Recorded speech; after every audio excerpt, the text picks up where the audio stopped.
کیا ہے جمہوری طریقے سے عمران خان کو گھر بھیج دیا گیا. دہلی کے عدم اعتماد سے متحدہ اپوزیشن کی جانب سے اسپیکر اور ڈپٹی اسپیکر دونوں مستعفی ہو گئے ہیں. میں اسپیکر کے عہدے پہ مزید نہیں رہ سکتا. میں اپنے عہدے سے استعفا دیتا ہوں. مستعفی ہونے کا اعلان کر رہے ہیں. نون لیگ والا بھی کوئی نہیں ہے.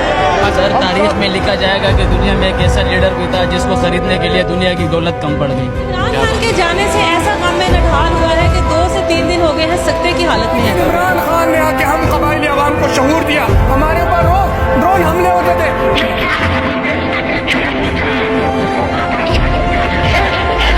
ہوتی نہیں جو قوم حق بات میں یکجا اس قوم کا حاکم ہی فقط اس کی سزا.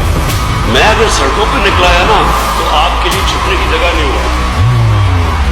Absolutely not. میں دوستی سب سے چاہتا ہوں, غلامی کسی سے نہیں چاہتا.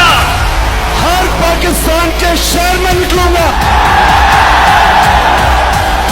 اتوار کو ساری پاکستانی قوم نے سڑکوں پہ نکل کے بتایا ہے کہ امپورٹنٹ گورنمنٹ نامنظور. عمران خان وزیر اعظم بنا, کوئی ڈرون اٹیک ہوا ہے. پاکستان کی ایئر فورس کو کہوں کہ وہ ڈرون کو نیچے گرا دے. ووٹ ہمیں دے یا نہ دے, ہم سارے پاکستانیوں سے بات کر رہے ہیں. لیکن خدا کے واسطے کبھی ان لوٹوں کو ساری زندگی ووٹ نہیں دینا. ہم نے ہم تو غلام ہیں کہ جو آپ کہیں گے ہم کر لیں. وقت ثابت کرے گا.